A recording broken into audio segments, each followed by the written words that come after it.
Warum die falsche Steuerklasse bei Renteneintritt Sie bares Geld kosten kann. Darum geht es in diesem Video. Herzlich willkommen, meine lieben Zuschauer. Hier ist wieder Jutta Martin. Ja, wenn beide Ehepartner Rentner sind, spielt die Steuerklasse überhaupt keine Rolle. Aber was ist, wenn einer Rentner ist und der andere noch berufstätig ist? Das erfahren Sie in diesem Video. Bleiben Sie dran, schauen Sie sich das Video unbedingt bis zum Ende an und sichern Sie sich inzwischen unter diesem Video den kostenlosen Report in 7 Schritten zur Steuererklärung.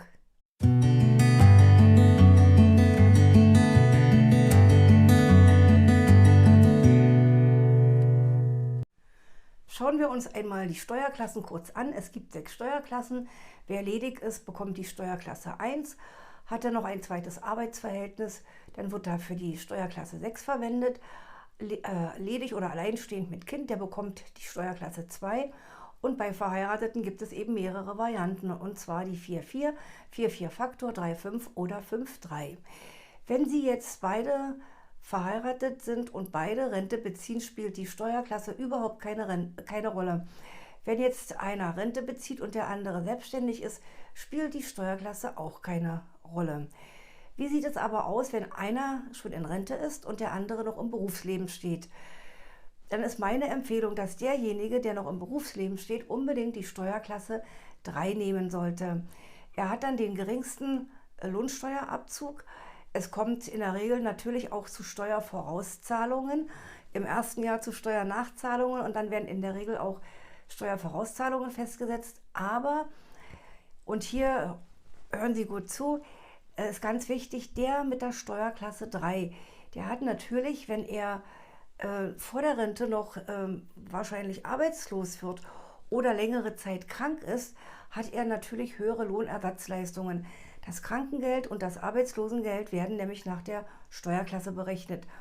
Und Krankengeld oder Arbeitslosengeld oder auch Übergangsgeld, was da alles kurz vor der Rente noch so anfallen kann, wird ja nach der Steuerklasse berechnet. Und mit der Steuerklasse 3 sind diese Lohnersatzleistungen natürlich viel höher im Auszahlbetrag als bei der 4 oder bei der 5. Also am Jahresende wird gerechnet, wie viel Steuern Sie zahlen. Und die Steuerfestsetzung, die ist unabhängig von der Steuerklasse. Das wissen viele nicht. Es ist egal, welche Steuerklasse Sie im Laufe des Jahres haben. Am Jahresende, die Summe ist immer gleich, was an Steuern festgesetzt wird. Aber wenn derjenige, der noch im Berufsleben steht, statt der Steuerklasse 3 die Steuerklasse 4 oder sogar die 5 hat, was auch schon vorkommt, dann ist natürlich das Arbeitslosengeld, das Krankengeld oder welche Lohnersatzleistung auch immer wesentlich niedriger und dieses Geld ist für immer verloren.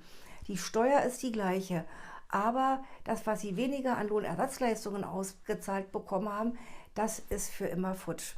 Ich mache Ihnen gleich mal ein Beispiel, bleiben Sie dran. Hier mal ein Beispiel aus der Praxis. Mein Ehepaar, nennen wir sie Peter und Helga. Peter ist viele Jahre älter als Helga und ist schon sehr lange in Rente. Und Helga geht noch arbeiten. Helga hat die Steuerklasse 3. Und ich fragte den Peter, ja, ist Ihnen bewusst, dass Sie denn auch viel Steuern nachzahlen und vorauszahlen müssen? Ja, sagt er, aber es ist wegen der Motivation für meine Frau. Das fand ich so nett.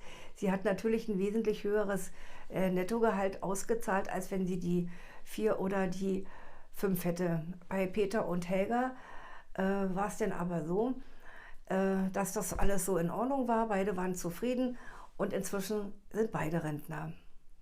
Ein anderes Beispiel, nennen wir sie mal Lutz und Katrin, sind beide noch berufstätig und haben die Steuerklasse 3 und 5. Der Mann verdient wesentlich mehr und hat die 3 und die Frau eben die Steuerklasse 5. Idealerweise sagt man ja, bei Steuerklasse 3, 5 ist das Verhältnis 40-60. Also der mit dem höheren Einkommen hat 60% vom Familieneinkommen und der mit dem niedrigeren Einkommen 40%. Bei den beiden war das aber so, oder ist es so, dass er über 80% und sie ein bisschen unter 20% hat. Also es klafft sehr weit auseinander und da sind natürlich die Steuernachzahlungen und Vorauszahlungen vorprogrammiert. Wir haben so oft darüber gesprochen, dass der Lutz doch mal seine Steuerklasse in 4,4 ändern sollte, weil er ist im öffentlichen Dienst, also eigentlich ziemlich sicherer Arbeitsplatz, Kündigung unwahrscheinlich.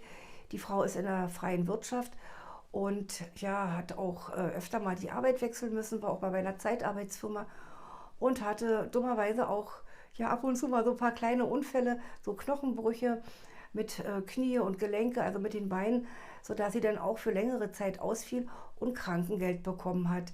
Ja, der Lutz hat es einfach nicht verstanden, dass wenn sie die 4-4 gehabt hätten, seine Frau viel mehr Krankengeld bekommen hätte und das Geld jetzt futsch ist. Das waren über 1.000 € im Jahr, die einfach mal weg waren. Die Steuerfestsetzung ist die gleiche. Ja, inzwischen ist jetzt der Lutz kurz vor der Rente und hat jetzt gesagt, okay, wenn ich jetzt in Rente bin, dann kriegt meine Frau die Steuerklasse 4. Und wenn jetzt jemand noch so 5, 10 oder 12 Jahre bis zur Rente hat, kann es ja sehr wahrscheinlich sein, ja, dass er arbeitslos wird oder auch, wie in dem Fall durch Unfälle oder aber auch durch Krankheit, länger ausfällt und dadurch Lohnersatzleistungen von der Krankenkasse bekommt. Und in solchen Fällen ist es immer sinnvoll, dass der noch arbeiten geht, eigentlich die Steuerklasse 3 nimmt. Ja, meine lieben Zuschauer, ich hoffe, ich konnte Ihnen etwas weiterhelfen mit der Steuerklasse. Das beachten viele nicht. Einige kümmern sich sehr darum und wissen Bescheid, aber die meisten eben nicht. Also wenn die nicht beide gleichzeitig in Rente gehen, einer ist schon in Rente und der andere noch im Berufsleben, achten Sie unbedingt darauf, dass Sie die richtige Steuerklassenwahl treffen. Wie ändern Sie die Steuerklasse? Ich habe hier unter diesem Video einen Link zu dem Vordruck, Antrag auf Wechsel der Steuerklasse, den können Sie sich dann herunterladen.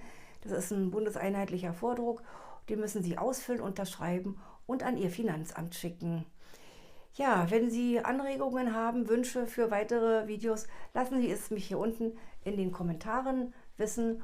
Ansonsten alles Gute, Jutta Martin.